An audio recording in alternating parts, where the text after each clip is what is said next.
Well, despite the heat, you may find it hard to do nothing during the summer months. With lawn care, gardening, and vacations that have you walking all over the place, this is also the season for injuries. 2 News fitness expert Wes Cole is here this morning to share some great exercises to injury-proof our bodies. Injury-proof our body. This is the season of injuries, especially the low back and the knees. We're going to go over some great exercises today. The first exercise is the dumbbell deadlift. Well, you know, according to a lot of the experts, the deadlift is just a supreme lift because it works so many different muscle groups. So one of the reasons I like it is it teaches us that same story. You always hear, you know, lift with your legs, not with your back. Problem is this is something a skill that needs to be trained. So if you don't pick heavy things up very often, you can't be expected to do that. But coming out here, the cool thing about the deadlift is it enforces you to use your legs as you push up. Beth's arms are almost like cables, and she's pushing through. Now she's using a very light dumbbell, but she can, you know, at 110 pounds, you know, she can deadlift 135 pounds. So I want all the women to realize their strength capabilities on this and realize just how strong you can get your legs and back. Thank you, Beth.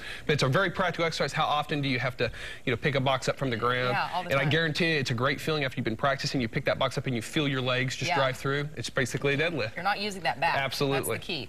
Okay, the next exercise is the goblet squat. Well, this is a great exercise that I actually teach my clients to squat properly. Beth, coming out here. The thing about squat is oftentimes when I tell people to keep the weight on their heels and kind of poke their bottom out, they feel like they're going backwards.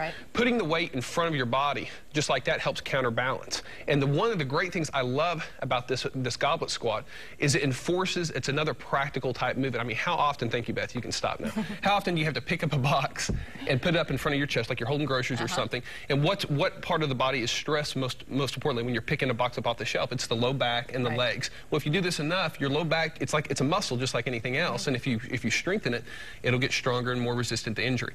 This is one of those things that you'll definitely feel if you do goblet squats a couple times a week when you're carrying those groceries out. You'll feel a little bit of tightness, a little bit more security. It'll feel like you're almost wearing I had a coach once tell me it feels like you're wearing a kind of a virtual belt. Yeah, and your legs are getting so much stronger too. Absolutely. All right, the next one is the farmer walk. Now this exercise, if someone would see, I have a lot of people do this at my gym. They're going back and forth. We do it in 50-yard little increments, and people are looking. They're like, "What is this?" But Beth, coming out here, it's very simple. You pick up something real heavy. Now this is light. This is just for demonstration, and you just walk. And Beth's marching in place right now.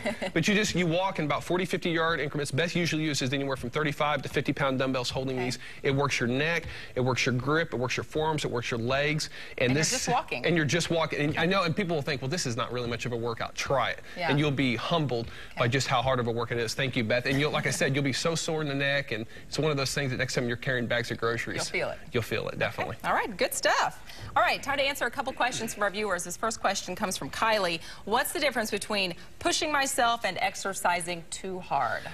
You know, I think that's something that everybody's got to kind of learn. I'm a big believer in taking it slow at first, because I believe in what you kind of call that negative connection to exercise. If you go into it really quick, it's been my experience, and you start pushing yourself to the point where you're puking. I always tell people there's no such thing as a puking index. So if you're throwing up, that's your body telling you that you're doing something too hard.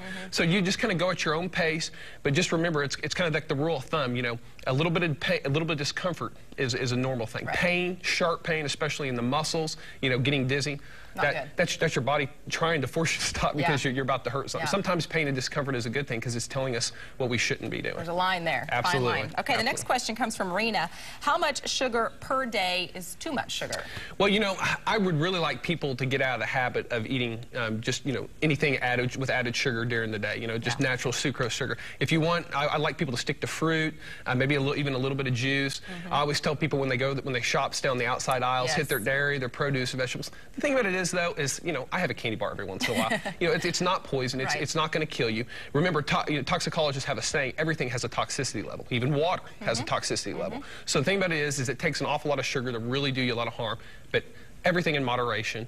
You know, maybe you have one splurge a day. I think you'll be all right. The key, moderation. And you'll enjoy it more. Exactly. You have to splurge. Absolutely. All right. If you have a question that you'd like Wes to answer, just go to the Weekend Morning section of our website, kjrh.com. Click on the Habitual Health link, or give Wes a call, 918-749-0960, or visit his gym on 46th, just east of Sheridan.